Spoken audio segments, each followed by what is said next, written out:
Hello. आज हम worksheet 8 शुरू करने जा रहे हैं क्लास 7 की। ये हमारा वीडियो का सेकंड पार्ट है।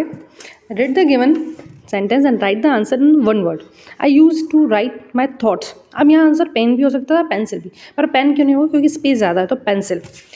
आई keep my books in it bag. Place you go where you fall sick. जब आप बीमार होते हो कहाँ जाते हो? Hospital. The bus runs on road. I use it to correct my mistake. Eraser, spelling गलत है, ERASER होगी इरेजर की। We use this for calling your friends message. अब जैसे कि क्या है कि इसमें एक स्पेस कम था, but I think message is right. All of us go there to study school. We drink water from it bottle and the teachers in the school teacher. We sleep on it bed. अब आती है worksheet 9। Worksheet 9 है recite the rhyme, recite the given. Recite का मतलब होता है पढ़े। Recite the given rhyme with your friends in class, like hip hop और rock. Hip hop hip. In the fog, I see frogs stop on a log with a hip hop hip. Sitting on a rock, I see four frogs on the rock. Hip hop hip, now it's a hot.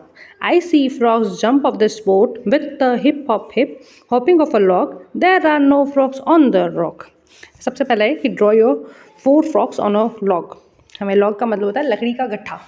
लकड़ी पर हमें 4 frogs बनाने, हमने बना दिए। Draw 4 frogs on a rock. मतलब एक rock है, उस पर frog बने हुए वो बनाना है। Now discuss the given question with your friends and write the answer. Can you identify and write some rhyming words from the rhyme? Like जैसे कि lock, fog, not spot. ऐसे.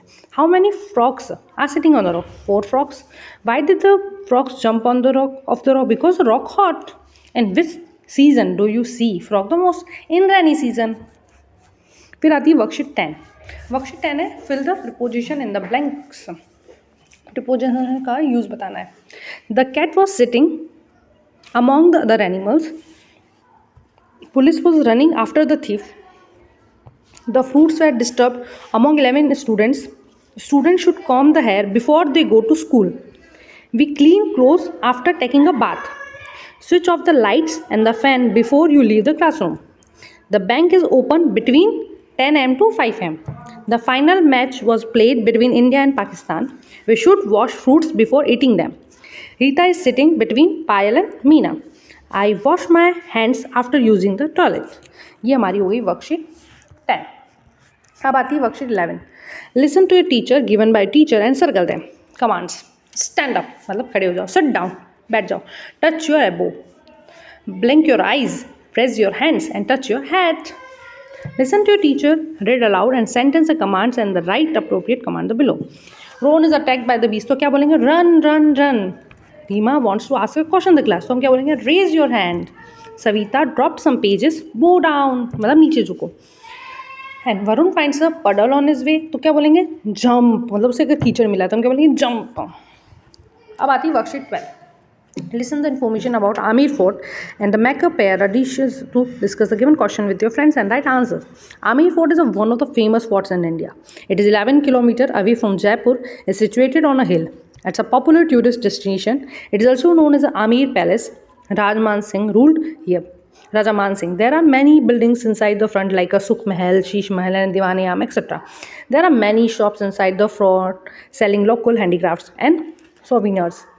There is a beautiful lake near in which makes the fort looks even more beautiful. First, I discuss and write name of forts in your around your district. Like जैसे कि हमारे पास है घर palace और अबलीवीनी का fort, तो हमने वो लिखा. If you get to go to fort, what will you do there? We see Amir Palace, Sukh Mahal, Sheesh Mahal, and Diwaniyam. There is a word souvenirs given the passage. Discuss the meaning the dictionary and write it. Souvenirs means memento. Memento मतलब स्मृति चिन्ह. अब है worksheet 13. इसमें से है कि look at the given picture and name is many things object people is possible. मतलब एक पिक्चर दे रखा है और आप इसमें क्या क्या पहचान पा रहे हो? बहुत सी चीज़ें. जैसे मैंने कुछ लिखने की कोशिश की, जैसे वुमेन है, boys, cot, cow, children, basket, man, cat, crow, house, fish, fruits, will, vegetable, girl, rat, tree, mother etcetera. आप वेजिटेबल्स के नाम लिख सकते हो.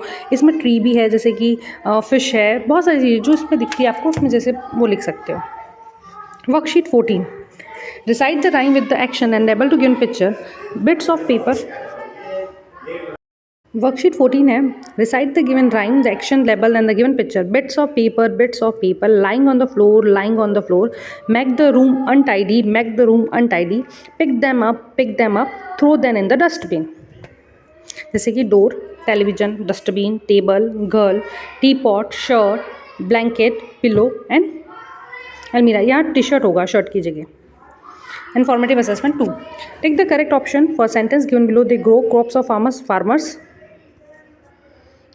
Select the sentence divide in a pizza. Geeta and Ravi between आ जाएगा. I am getting a very late to school. Hurry up करना होगा. और उसमें क्या नहीं दिख रहा है? मून नहीं दिख रहा है.